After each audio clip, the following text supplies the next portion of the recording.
जय श्री राम। आज की जो प्रेस वार्ता है सिद्धपीठ श्री हनुमान मंदिर में श्री राम रथ यात्रा को निमित्त 2025 में आए हुए सभी पत्रकार छायाकार आप सभी का यहाँ पर हार्दिक धन्यवाद। जैसे ही आपको पता है कि पिछले साल श्री राम रथ यात्रा मंदिर प्रांगण से पूरे शहर में एक भव्य माहौल रहा था, तो उसी के निमित्त हमने आज प्रेस कॉन्फ्रेंस करी है। मेरे साथ टेबल पे मंदिर के चेयरमैन श्री श्याम सुंदर जी, मंदिर कमेटी के उप दलपति यशपाल मेहंदी रत्ता जी, मंदिर कमेटी के सेक्रेटरी शैलेंद्र गेरा जी और इस कार्यक्रम में मेरे साथी आयोजक और शिव शंकर सेवा दल के प्रधान संजय शर्मा जी। देखिए, मैं आपको थोड़ा थोड़ा ब्रीफ कर देता हूं पहले सारी बात का कि श्री राम रथ यात्रा 22 तारीख, आने वाली 22 तारीख दिन बुधवार समय 12:30 बजे रखा गया है।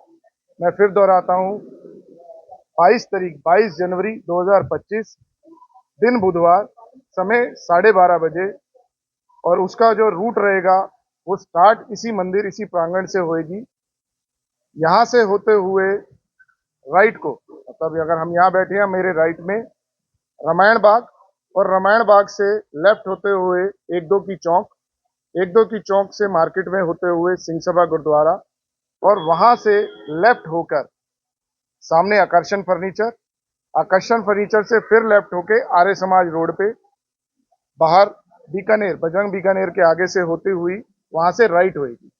राइट होके माता जी चौक या बीके चौक हम जिसे कहते हैं, वहां से टुवर्ड्स नीलम फ्लाईओवर, और जैसे ही हम नीलम के लिए चलते हैं तो लेफ्ट में पहला कट पेट्रोल पंप से पहले 5 नंबर के लिए सूर्य ऑर्थो, उसके आगे से होते हुए 5 नंबर मेन मार्केट में इजी डे चौक से लेफ्ट होके 4-5 की चौक से चिमनी भाई चौक, वहां से राइट होके फिर पराग मेडिकल से 3 नंबर मार्केट से होती हुई वापस इसी रोड के ऊपर शाम को मंदिर प्रांगण में ही का समापन होगा। मंदिर की में जो ये हम रथ यात्रा कह रहे हैं, जैसे जगन्नाथपुरी जी की तर्ज पे रथ खींचा जाता है, सेम पिछली बार की तरह ये रथ वैसे ही खींचा जाएगा। श्रद्धालु है इस रथ को खींचेंगे और इस पे स्वरूप होंगे। और देखिए, 2 तरह की तैयारियां हैं, एक तो है यात्रा से पहले और एक है यात्रा के समय। तो पहले की हमारी तैयारियां, मैं उसकी आपको थोड़ी सी जानकारी दे देता हूं कि अब जैसे अभी आपने देखा हो माहौल को, राम नाम की लड़ी लग रही है पूरे, जो मैंने आपको रूट बताया, पूरे रूट के ऊपर श्री राम नाम की लड़ी लग रही है, जो तकरीबन 25 किलोमीटर की वो लड़ी बनी है। साथ ही साथ 10,000 ध्वज लग रहे हैं, श्री राम जी के ध्वज लगाए जा रहे हैं। 10,000 पत्रक, हमने करीबन 50,000 पत्रक यानी कि निमंत्रण आमंत्रण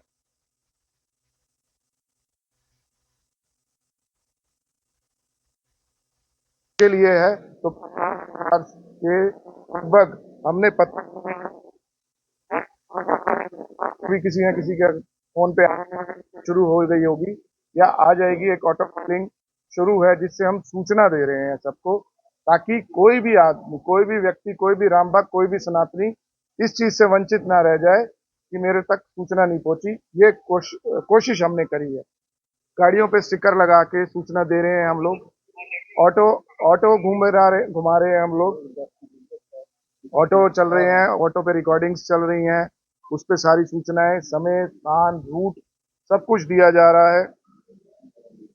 और होर्डिंग आप देख रहे हैं, होर्डिंग्स अब लगने शुरू हो गए हैं, और यूनिपोल्स लगेंगे, गैंट्रीज लगेंगी, उनके माध्यम से भी सबको सूचना दी जाएगी। साथ ही साथ एक और इसमें विषय, जैसे मैंने आपको बताया, लड़ियां, ध्वज, जितना भी हार्डवेयर गोल चक्कर से माता चौक, माता गोल चक्कर या बीके गोल चक्कर, वहां से नीलम, फिर बीके गोल चक्कर से लेकर रेल, जितने भी पोल हैं, जितने भी लाइट पोल हैं, सबको फुलाया जाएगा। श्री राम को आ रहे हैं, नगरी एकदम, हम कह नहीं सकते कि अयोध्या तो नहीं, लेकिन अयोध्या से कम ना लगे, कोशिश सभी सामाजिक धार्मिक संगठन, मंदिर की संस्था की, स्वच्छता सेवा दल की, हमारी आपकी सबकी यही। जी जी जी, 26 तारीख छोड़ के 27 तारीख को एक सूचना ऑटो पे निकलेगी कि अगर कहीं किसी के पास, मैं आपके माध्यम से कहना चाहूंगा, कहीं दिख जाए तो उसको संभाल के रख लें। 27 तारीख को पूरे शहर में ऑटो निकलेगा।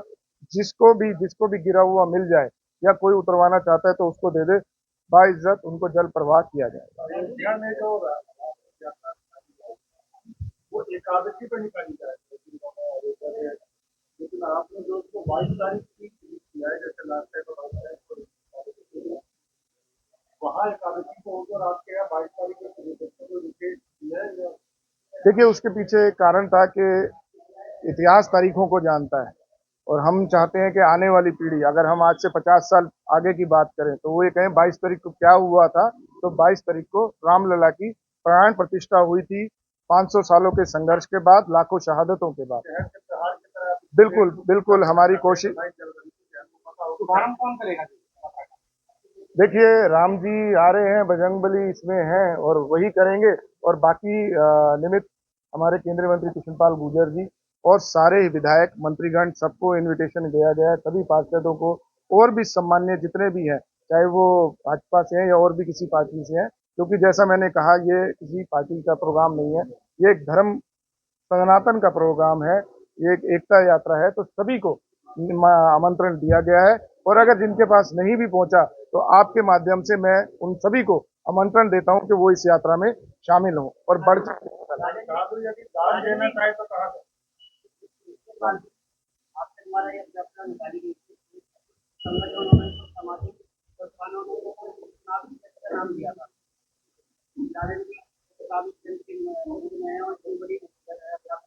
रहे हैं और इस बार चुनाव भी होते हैं कि संबंध इस बार आप, अब गलतफहमी दूर हो जाएगी उनकी भी इस बार कि वो नहीं था चुनावी स्टंट, वो एक प्रभु राम की इच्छा थी जो उसी के निमित्त सारा, जैसे मैंने कहा कि हमने तो एक 25,000 का अंदाजा लगाया था कि 20 से 25,000 लोग होंगे और वो लाखों की संख्या में हो गए। तो ये राम जी की कृपा है, लोगों का भाव है, इसके ज्यादा और कुछ नहीं। भाई साहब ने, अगर दान देना चाहे तो कहाँ दे सकते हैं? देखिए, यात्रा से निमित्त हम किसी तरीके का कोई दान नहीं ले रहे, लेकिन लेकिन फिर भी बता रहा हूँ, क्योंकि मंदिर जो है इसके अंदर पूरी तरह इन्वॉल्व है, मंदिर की तरफ से बहुत सारी व्यवस्थाएं करी जाती हैं, तो हमने उनको कहा है कि अगर आपने किसी को भी दान देना है तो सिर्फ मंदिर में आके मंदिर को दान दें, यात्रा से निमित्त कोई दान नहीं। कि सभी धार्मिक सामाजिक संगठनों का कार्यक्रम है, जैसे जिसका सूचना पहुंच रही है तो वो अपनी तरफ से आगे बढ़ के कह रहे हैं। थोड़ा ज्यादा लंबा चल गया था जी, और लगे रहते हैं, तो इस बार टाइम को लेकर कुछ हो तो आगे वाले इंतजार करते रहते हैं कब रथ आएगा। देखिए, हमने एग्जैक्ट यहाँ से रथ की पूजा करके, क्योंकि बिना पूजा के रथ नहीं निकलेगा, 12:30 बजे पूजा स्टार्ट होके 1 बजे रथ जनता के हवाले।